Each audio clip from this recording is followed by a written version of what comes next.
vai ter que fazer.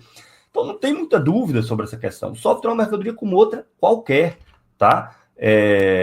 Então, ainda que exista, e aí teve uma questão realmente muito interessante, e aí sim, que é, embora ele tenha que existir trabalho e o software seja uma mercadoria como outra qualquer, ele pode ser depois reproduzido ilimitadamente. Isso é verdade. Isso é uma especificidade do valor de uso do software, que vai ter implicações com relação ao valor, né? Então, a pessoa faz um software, ainda que nem é tão simples como a gente pensa, tá? A replicação de qualquer software. A maioria dos softwares que são feitos em fábrica de software são muito específicos para certo contexto. E existe toda uma infraestrutura para colocar ele para funcionar que não é tão simples como parece. Mas esse que a gente usa no computador ordinariamente, tudo bem, você baixa e instala, né?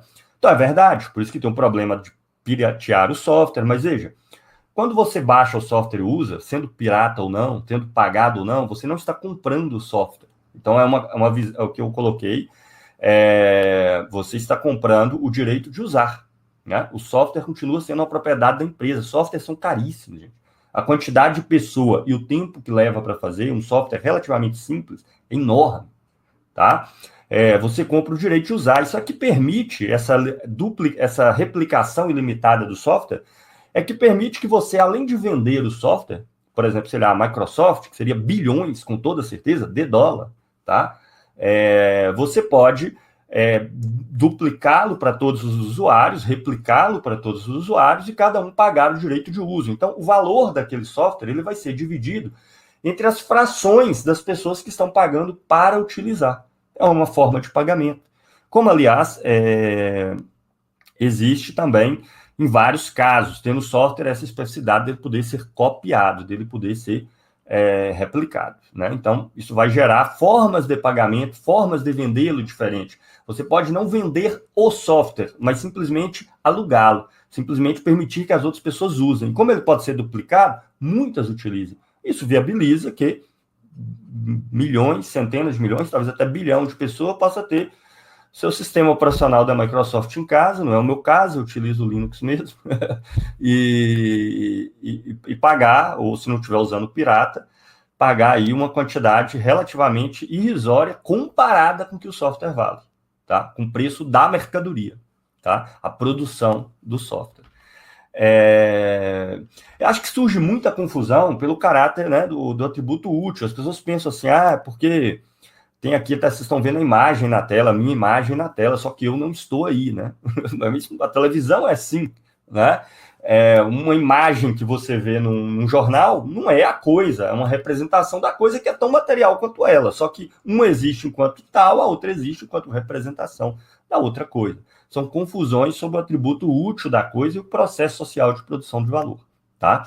Então, teve mais questões, tá? Essas foram algumas que eu coloquei aqui. O trabalho do software é como o trabalho do produtor de software, é como o trabalho do marceneiro, tá? E não se enganem, tá?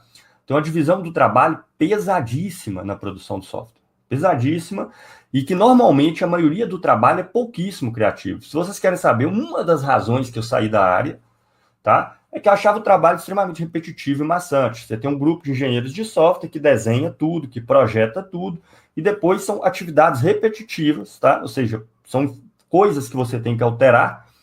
Tem meios de produção muito pesados que também são software. Então, um programador que vai fazer um programa hoje, 90% do que vai sair no final já está pré-pronto. Você pega várias bibliotecas, que as pessoas chamam frameworks, né?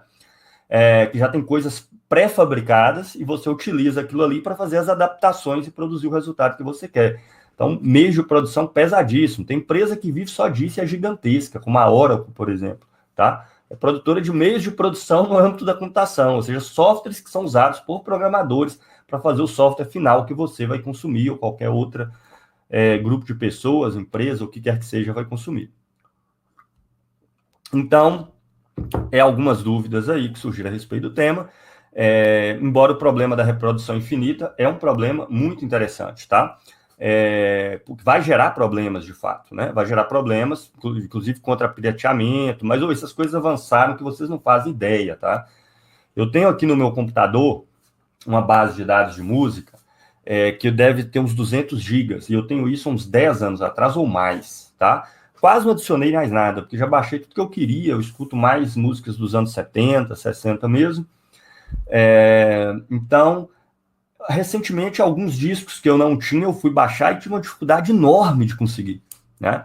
Antigamente, há 10, 12 anos atrás, você achava a discografia completa de qualquer banda com um palito. Ainda acha, mas a dificuldade aumentou bastante. Então, para vocês verem que está aumentando esse processo aí de fiscalização via web para evitar a disseminação a replicação ilegal, ou seja, não paga pelo direito de uso de qualquer software ou de qualquer outro produto que existe materialmente na forma virtual, tá? Então, é isso. Então, eu sei que esse tema é colateral, então veja que a questão do software nem entra nessa tal do trabalho material. O software é uma mercadoria como outra qualquer. Ele vai ter seu caráter útil específico? Claro que vai. Toda mercadoria tem seu caráter útil específico, né? O celular é diferente da mesa, que é diferente do livro, que é diferente do carro, e o software vai ter suas especificidades, como essa possibilidade de ser copiado, inclusive essa capacidade de ser copiado em vários casos é um problema, né? Por exemplo, o grande problema das criptomoedas é como evitar que a moeda seja replicada, né?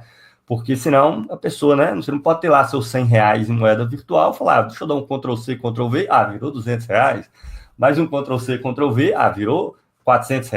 Aí o sistema iria estourar em um segundo, né? Então, você tem até métodos para evitar a replicação em algumas situações.